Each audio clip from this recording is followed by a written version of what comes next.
Okay, सबको voice clear है मेरी? कंफर्म कर दो। Yes sir. Okay,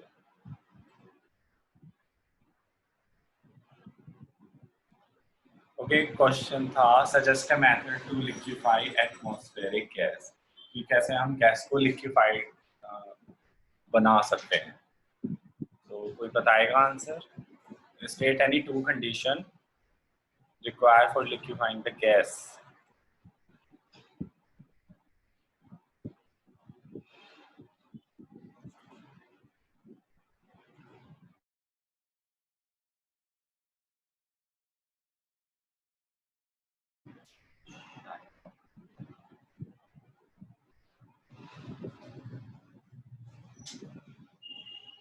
State any two conditions that are required to liquefy the atmospheric gas.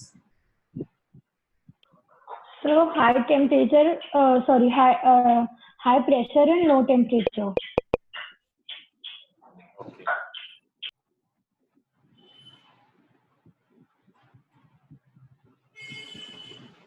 Ridhima and Saloni.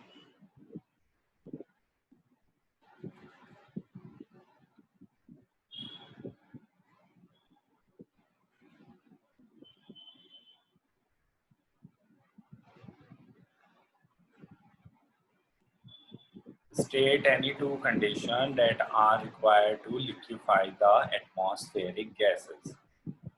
Means वो ऐसी दो कंडीशन बताइए जिनसे आप एटमॉस्फेरिक गैस को लिक्विड में कन्वर्ट कर सकते हैं।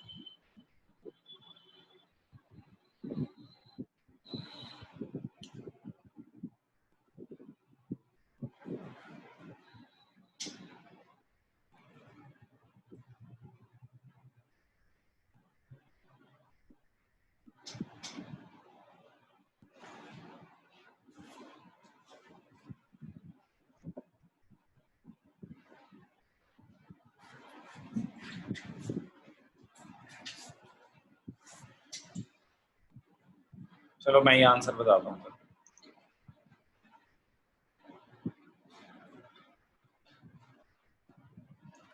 ओके, तो क्वेश्चन ये था simple, atmospheric gas means air में जो गैस प्रेजेंट है, तो उसको आपको गैस से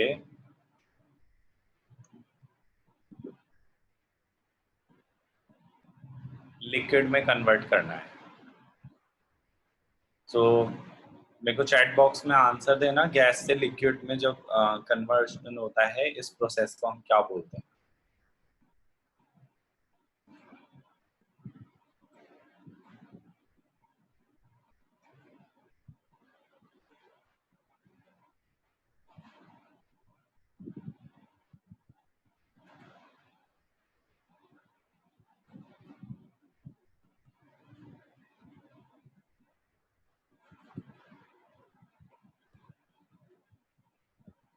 प्लीज आंसर।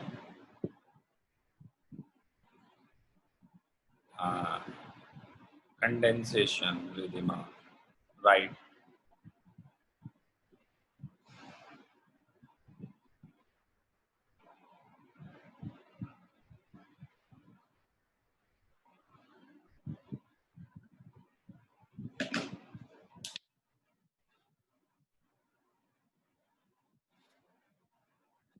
सलोनी आप आंसर नहीं कर रहे।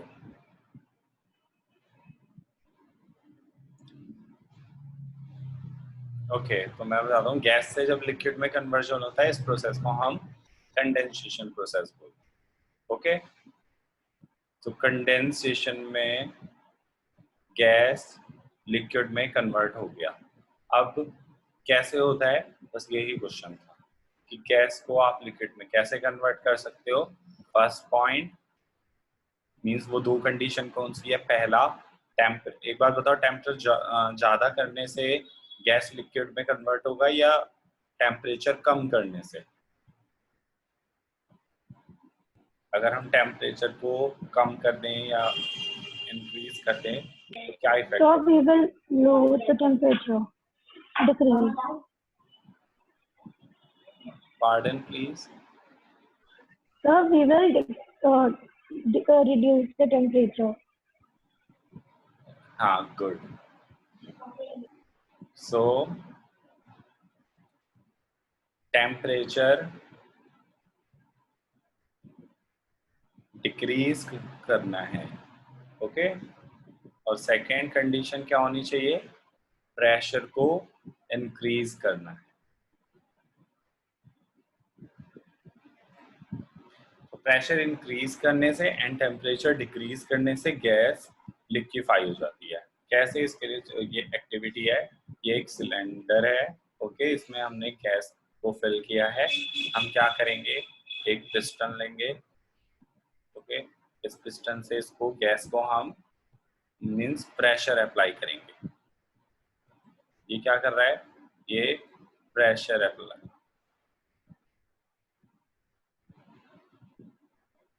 Apply pressure. जब आप प्रेशर लगाओगे तब ये जो गैस के पार्टिकल्स हैं ये पास पास आ जाएंगे, ओके।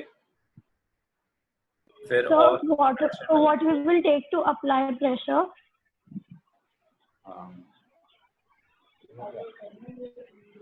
साउंड क्लियर नहीं है बेटा आपका, एक बार।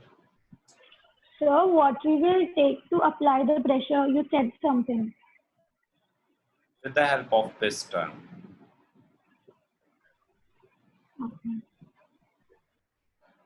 Okay. Okay, sir. So फिर आप दोबारा इसको प्रेशराइज करोगे तो जितने भी पार्टिकल्स हैं एक दूसरे के और करीब आ जाएंगे, क्लोज आ जाएंगे। तो ये वाली कंडीशन किसकी होती है, लिक्विड की, जहाँ पे पार्टिकल्स एक दूसरे के थोड़ा क्लोज होते हैं। ओके, सबको क्लियर है? तो आपको ध्यान रखना है।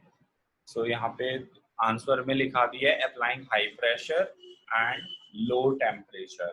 दैट मीन्स टेम्परेचर डिक्रीज करने से एंड प्रेशर को हाई करने से क्या होता है, कोई भी एटमॉस्फेरिक गैस को आप लिक्विफाइड कंडीशन में बदल सकते हैं। Okay, shall I move forward और should I repeat again?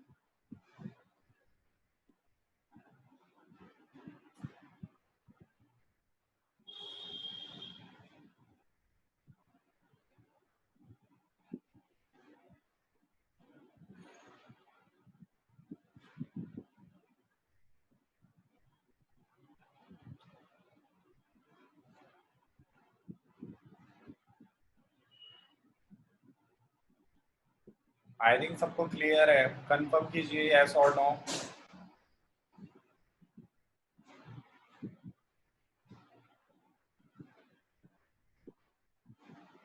Yes, without getting response from you, I can't move forward. So please do respond.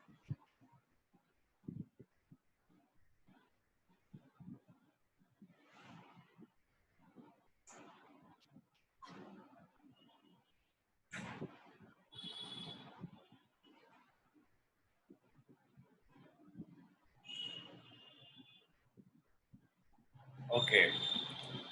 तो अब अपना रजिस्टर साथ में लेके बैठिए और पेन भी, और हमें पढ़ना है कन्वर्जन ऑफ टेम्परेचर। मीन्स हम टेम्परेचर को कैसे मेजर करते हैं। हमारे पास टेम्परेचर के लिए दो स्केल होते हैं, एक होता है हमारे पास केल्विन स्केल, एक होता है सेल्सियस स्केल। इसके अलावा आपने देखा होगा हम फ़ारेनहाइट भी यूज करते हैं, ठीक है। फ़ारेनहाइट बेसिकली लैबोरेटरीज में यूज किया जाता है, ठीक है। ऐसी केल्विन भी केमिस्ट्री वगैरह केमिकल साइंस में ज़्यादा यूज होता है। तो स्टैंडर्ड जो होता है वो क्या होता है हमारा सेल्सियस, जिसमें हम डिग्री सेल्सियस में क्या बताते हैं, टेम्परेचर बताते हैं। जैसे आप रोज आप देखते भी होंगे कि एटमॉस्फेयर में इतना टेम्परेचर है, 37 डिग्री सेल्सियस है, ओके। तो उसमें कोई केल्विन में नहीं बताता, केल्विन में जनरली केमिकल साइंस में होता है, ठीक है। फ़ारेनहाइट तुम्हारा कोई बता सकता है फ़ारेनहाइट टेम्परेचर कहाँ पे होता है?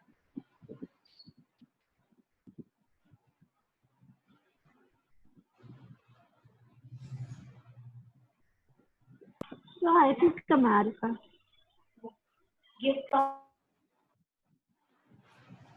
थर्मामीटर में, ओके।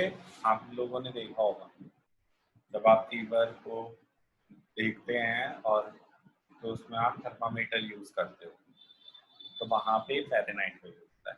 तो आप लोगों को पढ़ना है कि कैसे हम एक टेम्परेचर से दूसरे टेम्परेचर में कन्वर्जन कर सकते हैं। जैसे सेल्सियस से कैसे केल्विन में कन्वर्ट करना है, या केल्विन में टेम्परेचर हो तो उसको कैसे सेल्सियस में कन्वर्ट करना है। तो you have two formulas on your screen, तो आप उनको पढ़ो। Temperature on Celsius scale means कि सेल्सियस स्केल पे कौन सा टेम्परेचर की उसको कन्वर्ट करना है अगर केल्विन स्केल में, तब आपको ये सॉरी हाँ सेल्सियस स्केल में बताने के लिए ये दो फॉर्मूले हैं, आप देख लीजिए। Temperature on Celsius scale is equal to temperature on Kelvin scale minus 293 Kelvin. अगर आप 293 केल्विन से माइनस कर दोगे तो वो सेल्सियस में आ जाएगा। ओके, अगर 293 केल्विन को यस तो उसको आप प्लस कर दोगे तो वो केल्विन में आ जाएगा।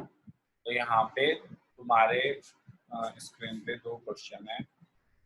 Question number 1 A 300 Kelvin. Can you solve this? Should I give a try?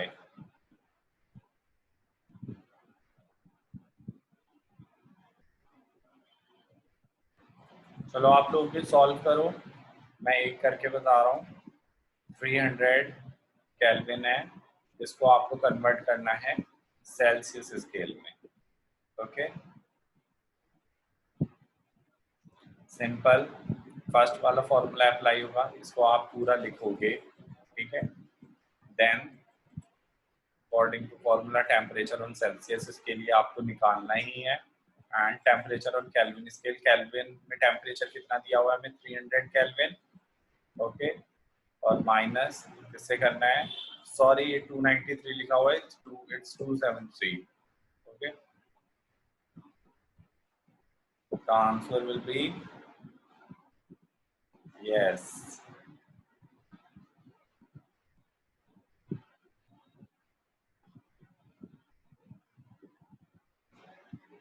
Okay, तो ये क्वेश्चन है। सेकंड वाले का आंसर बताइए।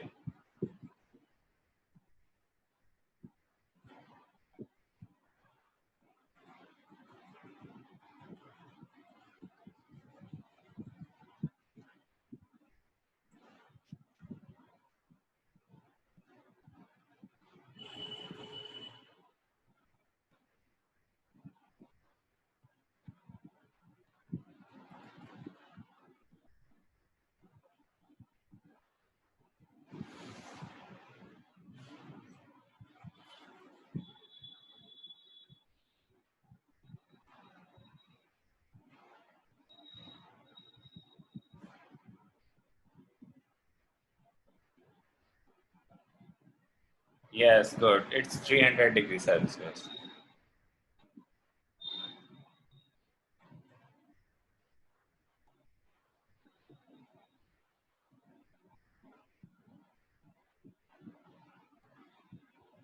Okay.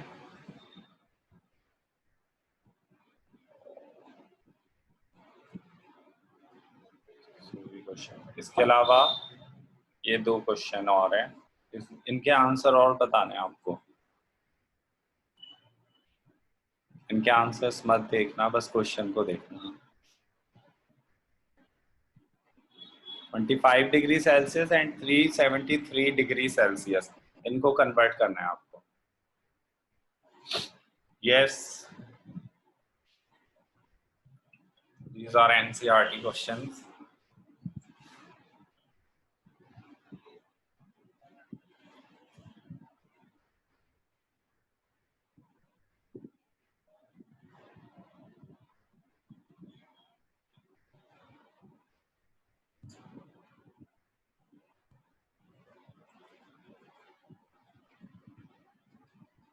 ओके, ये क्वेश्चन है दो, इनको solve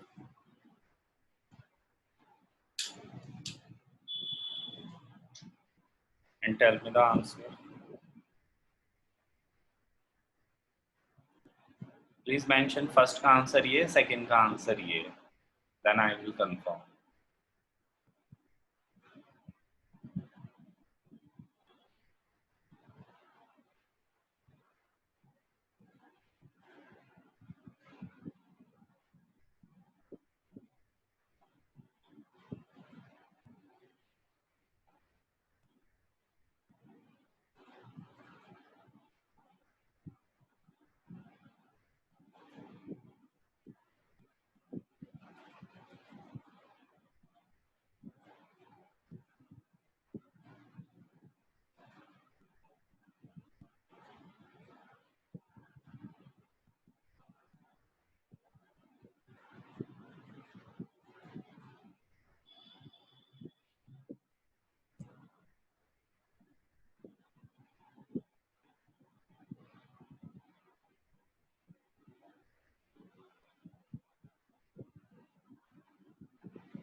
Please check your answers.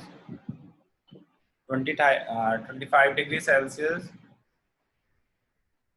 First का आंसर 298 Kelvin and second का आंसर 646 Kelvin. Okay, fine. चलो नेक्स्ट आगे बढ़ते हैं. नेक्स्ट टॉपिक है और लास्ट टॉपिक है चैप्टर का इवेपोरेशन. इवेपोरेशन में आपने ऑलरेडी पढ़ा हुआ है. The change of liquid into vapor without reaching at its boiling point is called evaporation. जब कोई भी लिक्विड वेपर में कन्वर्ट हो जाता है, इस पूरी प्रोसेस को हम क्या बोलते हैं? इवेपोरेशन बोलते हैं. तो ये पिक्चर आपको इवेपोरेशन शो कर रही है कि ये वाटर है एंड देखो ये सरफेस फिनोमेना होता है, इसलिए तो ऊपर का जो सरफेस वाटर है वो वेपोराइज होने लगा है.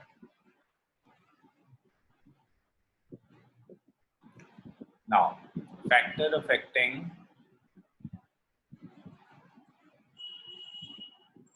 the evaporation. Evaporation को वो कौन-कौन से फैक्टर हैं जो इफेक्ट करते हैं?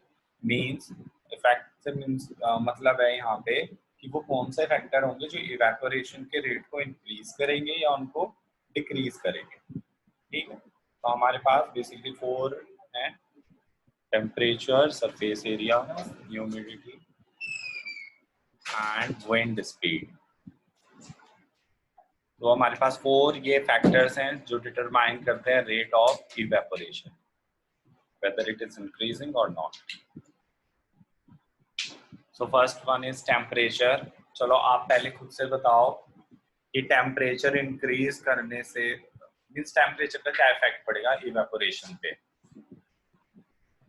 1 मिनट के लिए मैं तो सेकंड के लिए स्क्रीन को स्टॉप कर रहा हूँ ताकि आप लोग रीड आउट ना करें और खुद से बताएं.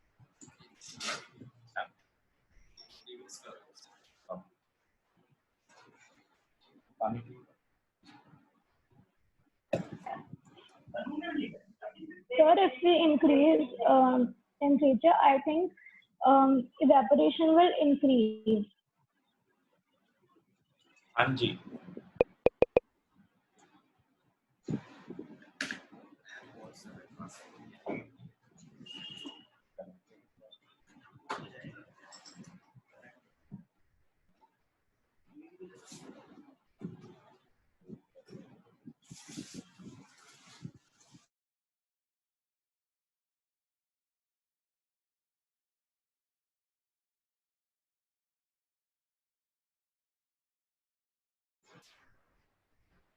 सलोनी एंड रिधिमा आप लोग भी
रिस्पॉन्ड कीजिए. अच्छा, एक बार कोई बच्चे बोलकर देखो, sir wants to check audio, your audio is coming और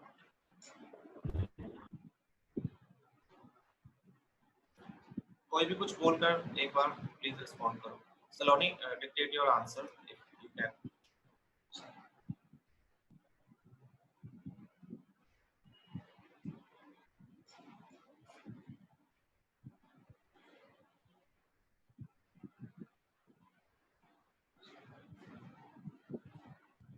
प्लीज रिस्पॉन्ड करो. आपको वॉइस क्लियर है या नहीं है? रिधिमा, सलोनी, तनिषा, कोई भी please. Yes, sir, your voice is clear.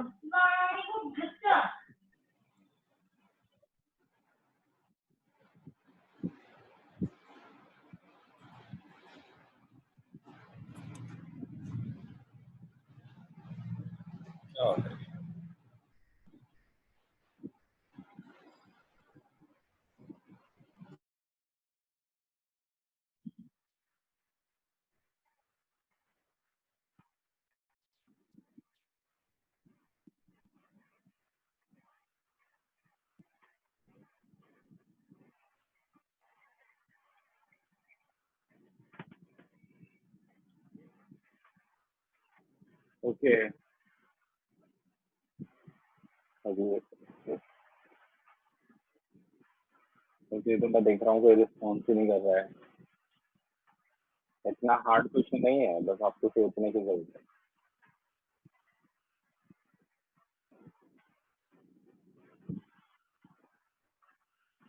Simple, evaporation के रेट को आपको इंक्रीज करना है तो आप क्या करोगे? सबसे पहले टेम्परेचर को इंक्रीज कर दोगे। टेम्परेचर इंक्रीज होने से बेसिकली क्या हो रहा है? हीट ही तो मिल रही है।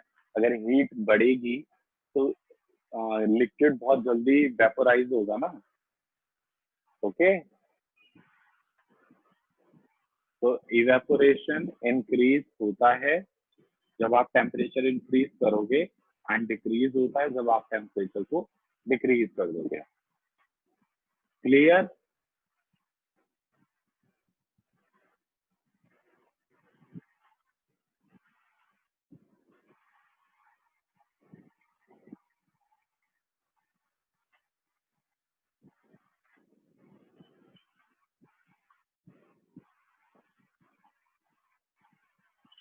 ओके, तो लास्ट क्लास में हमने पढ़ा था कि गैस से लिक्विड में कन्वर्जन हो जाता है when you increase the temperature. तो कोई एक्सप्लेन कर सकता है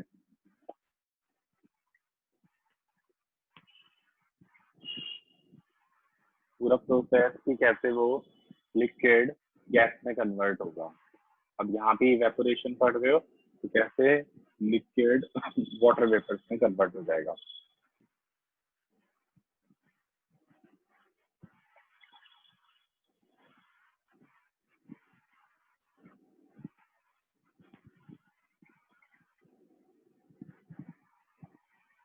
ये अपना माइक अनम्यूट करके आंसर दीजिए।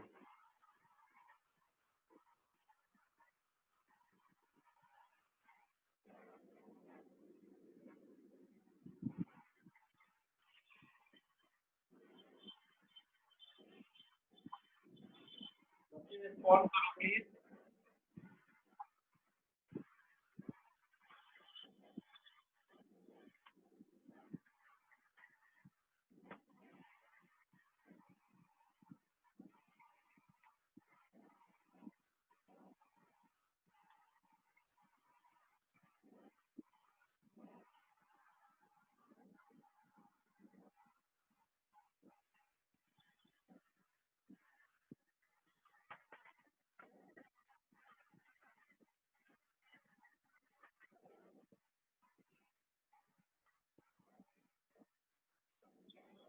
आज दिमाग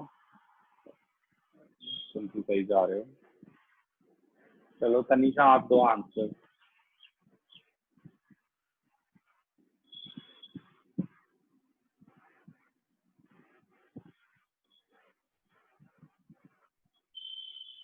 ओके सलोनी।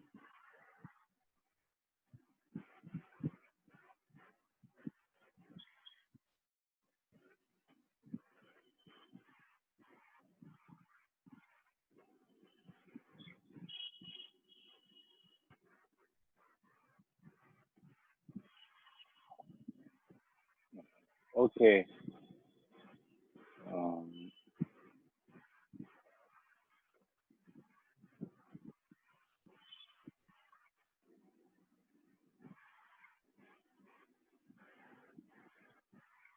ओके, आपकी स्क्रीन पे जो सेकंड लाइन है इसको आप पढ़ के मेरे को एक बार कोई बता दो, आपको क्या समझ आया? ये लास्ट क्लास में भी हमने डिस्कस किया था इसके बारे में।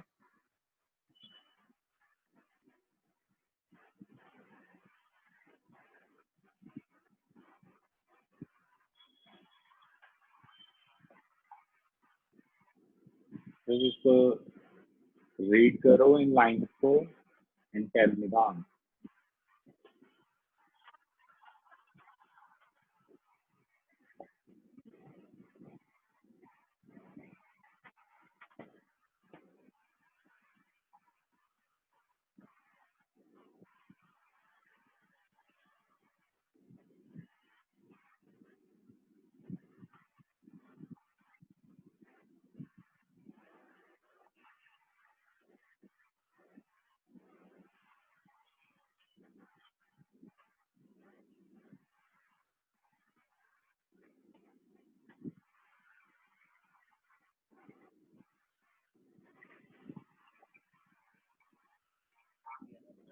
काइनेटिक एनर्जी से रिलेटेड है इसका आंसर। तो लास्ट क्लास में हमने पढ़ाई था, तो बताओ। हाँ?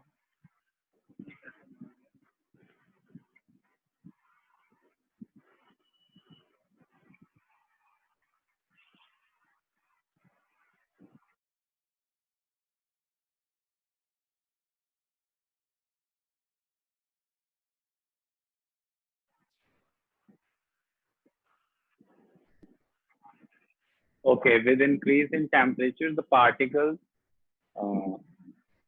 get required kinetic energy to overcome the force of attraction.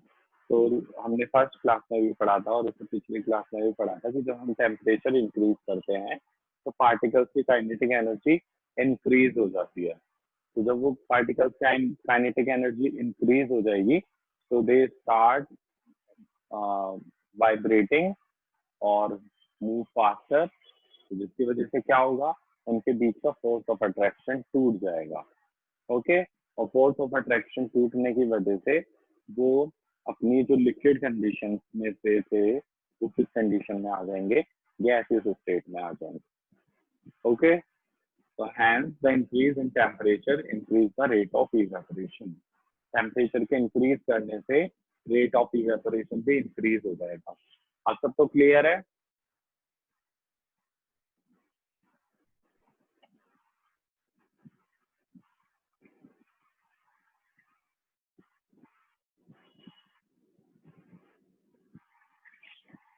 कोई भी अगर स्टेट चेंज हो रही है, सॉलिड से लिक्विड में जा रही है, लिक्विड से गैसेस में जा रही है, और आप अगर टेम्परेचर इंक्रीज कर रहे हो तो आंसर हमेशा काइनेटिक एनर्जी से रिलेटेड होगा कि पार्टिकल्स की काइनेटिक एनर्जी बढ़ गई, काइनेटिक एनर्जी बढ़ी तो फोर्स ऑफ अट्रैक्शन टूटा।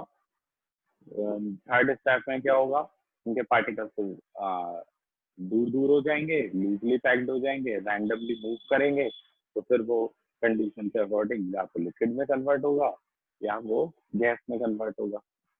सिंपल। तो ये 2 पॉइंट याद कर लो, इंक्रीज किया टेम्परेचर तो काइनेटिक एनर्जी बढ़ी, काइनेटिक एनर्जी बढ़ी तो फोर्स ऑफ अट्रैक्शन ब्रेक होगा। आगे बढ़ो। Then surface area. Okay, surface area में क्या होता है, इसमें भी सेम जैसे टेम्परेचर में हो रहा था कि सरफेस एरिया बढ़ाने से आपका इवेपोरेशन का रेट भी इंक्रीज होगा और सरफेस एरिया कम करने से इवेपोरेशन का रेट,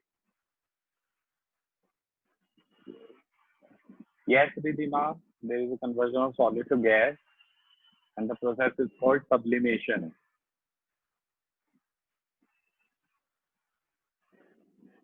जिसमें आपने वो कपूर का एग्जांपल पढ़ा था कैंप का।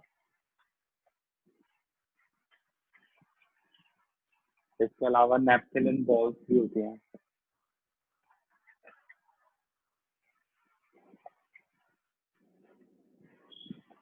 ओके, सरफेस एरिया में आप सरफेस एरिया इंक्रीज करोगे, इवेपोरेशन का रेट इंक्रीज हो जाएगा। सरफेस एरिया डिक्रीज करोगे, इवेपोरेशन का रेट डिक्रीज हो जाएगा। कैसे? फॉर एग्जांपल, चलो कोई इसका आंसर बताना।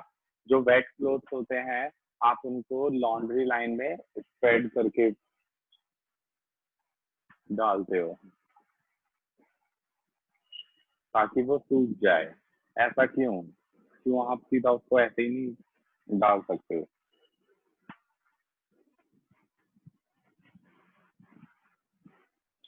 कपड़े हम क्यों फैला के सुखाते हैं?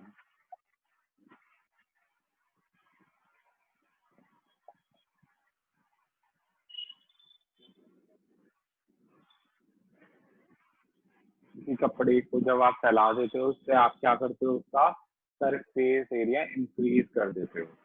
सरफेस एरिया इंक्रीज करने से क्या होता है, जो रेट ऑफ इवेपोरेशन है वो ज्यादा से ज्यादा क्या हो जाता है, मीन जल्दी से जल्दी वो ड्राई हो जाते हैं क्योंकि इवेपोरेशन रेट इंक्रीज हो गया। Okay, more surface area of exposure to the air, ज्यादा से ज्यादा एयर उसके ऊपर पड़ेगी क्योंकि अगर सरफेस एरिया ज्यादा होगा and because of spreading of cloth this speed the rate of evaporation, और इससे इवेपोरेशन का हीट स्पीड अप होगा एंड आपके जो क्लोथ्स हैं वो बहुत जल्दी ड्राई हो जाएंगे। Okay, clothes are dry up quickly.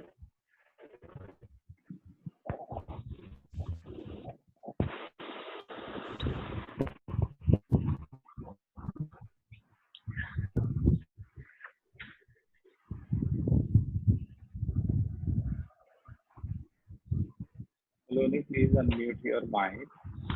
You have query.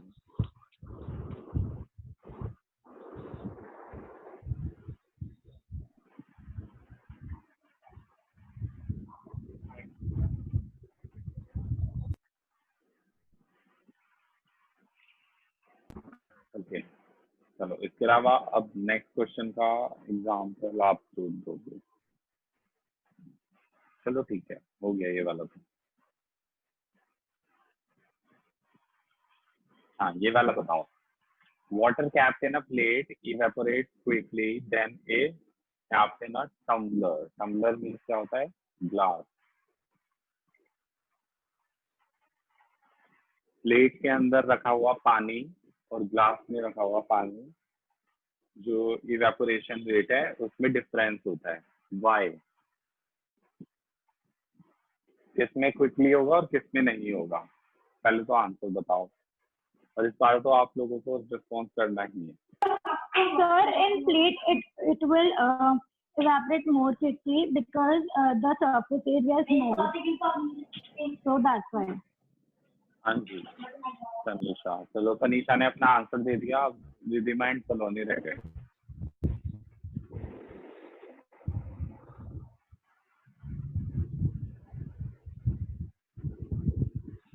Because in the plate the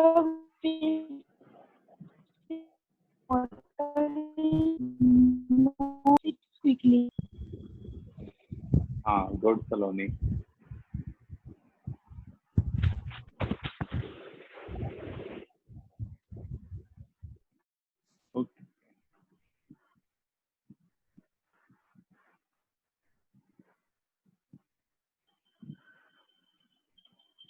Ridhima,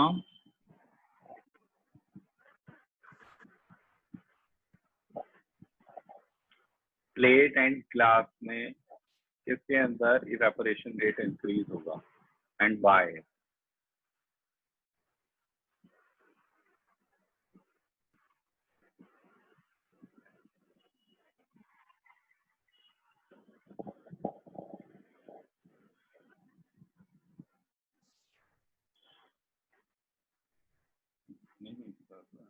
okay, अब क्लियर है?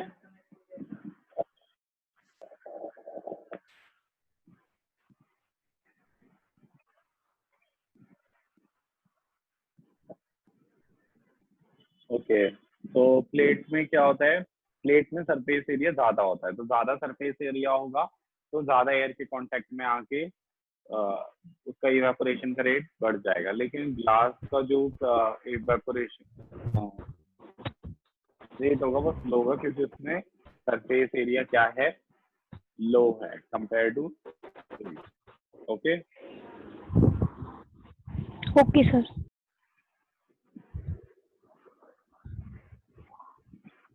Next, humidity. कोई बताओ व्हाट इज ह्यूमिडिटी?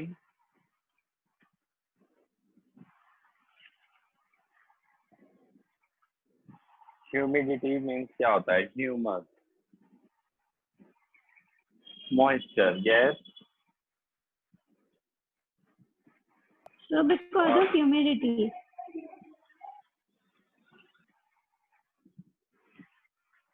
ओके, तो ह्यूमिडिटी मीन्स होता है कि एयर के अंदर कितने वाटर वेपर्स प्रेजेंट है, जितना वाटर मॉलिक्यूल एयर के अंदर प्रेजेंट होता है उसको हम क्या बोलते हैं? ह्यूमिडिटी। तो ह्यूमिडिटी मीन्स अगर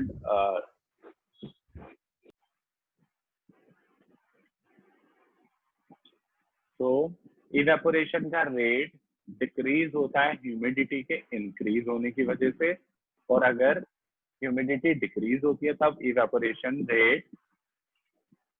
हाँ जी दीदी, ह्यूमिड मीन्स एयर के अंदर वाटर वेपर प्रेजेंट है तो उसको हम ह्यूमिडिटी बोलते हैं। आपने देखा होगा गर्मी में भी होता था। हाँ, तो डिक्रीज होगा इवेपोरेशन का रेट जब ह्यूमिडिटी ज्यादा होगी, एंड ह्यूमिडिटी अगर कम है तब इवेपोरेशन का रेट इंक्रीज होगा। तो क्या मतलब है इसका? क्यों इवेपोरेशन का रेट डिक्रीज होगा ह्यूमिडिटी के इंक्रीज होने की वजह से?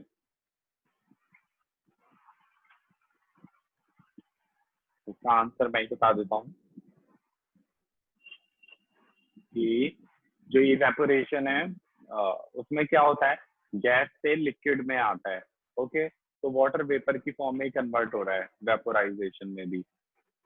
जब पहले से ही एयर के अंदर ऑलरेडी इतने मॉलिक्यूल्स हैं वाटर वेपर के in the form of humidity, okay, तो इवेपोरेशन का रेट स्लो हो जाता है। ओके, क्योंकि एयर में इतनी वाटर होल्डिंग कैपेसिटी नहीं है, पहले से उधर पानी है वाटर वेपर की फॉर्म में, तो और इवेपोरेशन का रेट नहीं होगा। इसलिए आपने देखा होगा जब भी ह्यूमिडिटी वाला डे होता है उस दिन जो आपके कपड़े होते हैं वो बहुत देर में ड्राई होते हैं।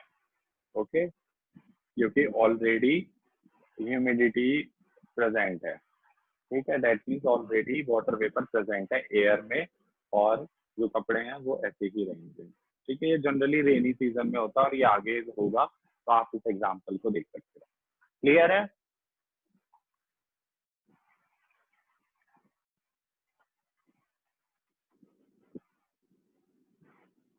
इसके अलावा है next wind speed. Wind speed में क्या होता है कि जब विंड स्पीड मीन्स हवा का बहाव, बोलो कि कितनी तेज हवा चल रही है। ठीक है, तो ज्यादा हवा चलेगी तो इवेपोरेशन का रेट इंक्रीज हो जाएगा, हवा कम चलेगी तो इवेपोरेशन का रेट डिक्रीज हो जाएगा। ओके, तो वेट क्लोज जो होते हैं वो बहुत जल्दी ड्राई होते हैं जब हवा बहुत तेज चलती है। ओके, क्योंकि वो जितना भी एयर के मॉलिक्यूल्स है अपने साथ ले जाती है। ओके, ये कुछ क्वेश्चन है, अब इसके आंसर्स आपको दे रहे हैं, प्लीज अनम्यूट करके बताना आंसर अपना माइंड। ओके, फर्स्ट क्वेश्चन यही है,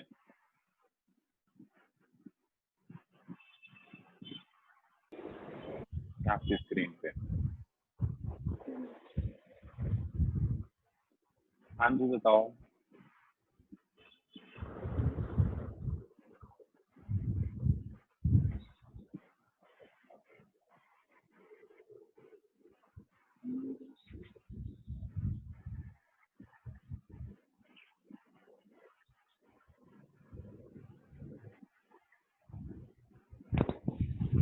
Sir, can I tell?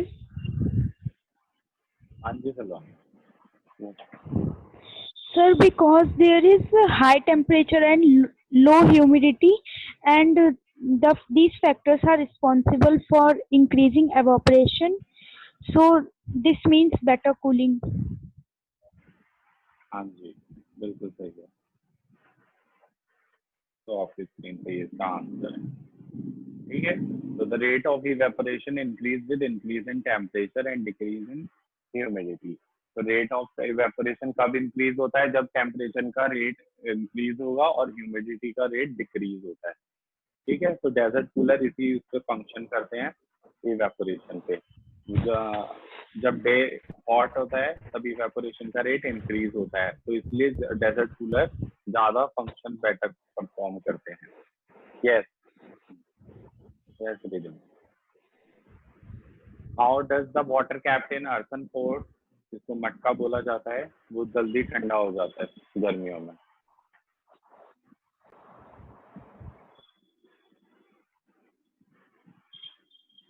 इसका आंसर दीजिए।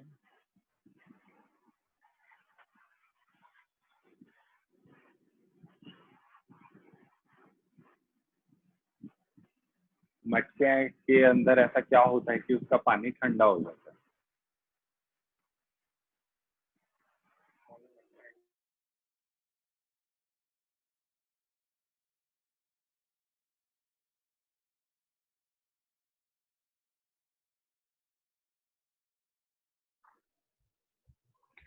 Sir, because water evaporation from the pots become easier. देखो, मैं ये आंसर देता हूँ। जो अर्थन पोर्ट होता है ना मटका, उसमें बहुत छोटे छोटे पोर्स होते हैं। ठीक है, अब क्या होता है जब आप पानी इसमें डालते हो तो पानी इन पोर्स में से बाहर की ओर आता हुआ रहता है। ठीक है, आता रहता है, और जैसे ही वो, ऐसे नहीं है पानी बिल्कुल बहुत तेजी से लीक करता है, बहुत ही थोड़ा थोड़ा आता है। ठीक है, तो वो जो वाटर है वो बाहर एयर की कांटेक्ट में आता है। ठीक है।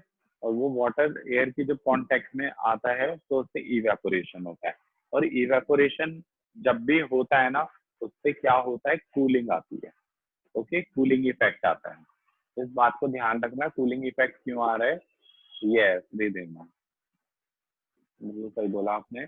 इवेपोरेशन जब भी इवेपोरेशन होगा उससे कूलिंग होगी। तो जब भी स्पोर से पानी बाहर निकलेगा तो वो बाहर की सरफेस एरिया पे एक्सपोज होगा, जिससे उसका इवेपोरेशन होगा पानी का, और इवेपोरेशन होगा तो वो कूल होता रहेगा। तो बाहर से मटका ठंडा होता रहता है, तो जिसकी वजह से अंदर पानी भी क्या होगा, ठंडा हो जाएगा।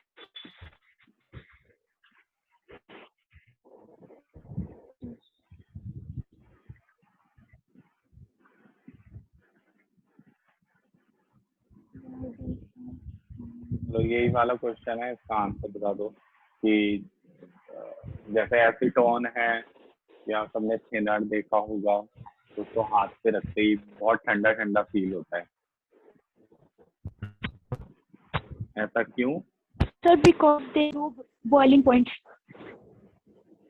Because they have low boiling points.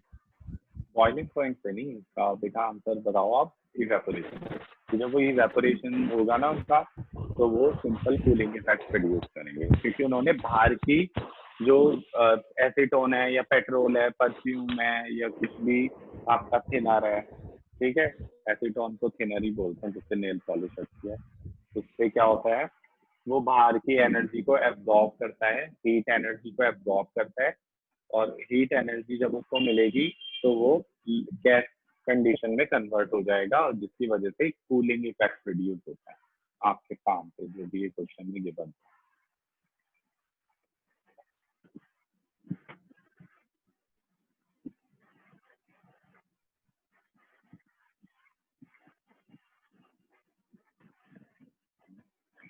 Okay, बाकी तो और तरह के क्वेश्चन आपको पता ही होंगे, ठीक है। तो आपका ये चैप्टर फिनिश होता है, और आपको इसका टेस्ट देना है। बताओ आप लोग कब टेस्ट दोगे? नेक्स्ट वीक में ट्यूसडे को, ठीक है।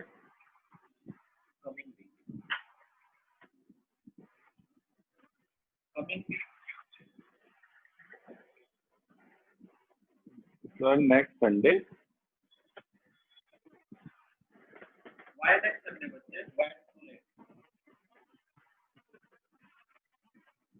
आप भी जाओगे? वेडनेसडे। वेडनेसडे सर की क्लास नहीं होती ना, वेडनेसडे आपकी मैथ की क्लासेस होती है, फिर तो बेटर है चूज द डे जब आपकी डीटीएस होगा, जब आपकी मैथ की एक सर एक दिन है।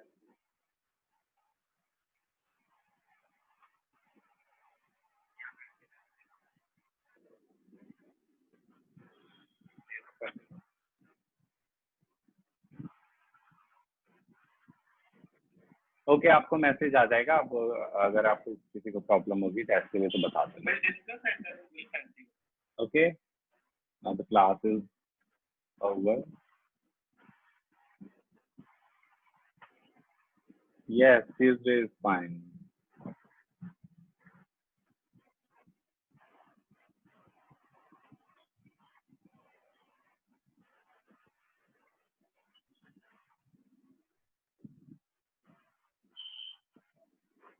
ओके, तो स्लाइड्स मैं आपको शेयर कर दूंगा ये सारी, और आप उनको रीड आउट कर लेना। छोटा सा टेस्ट होगा तो आप उसके लिए पढ़ लो। ओके, ओवर करते हैं।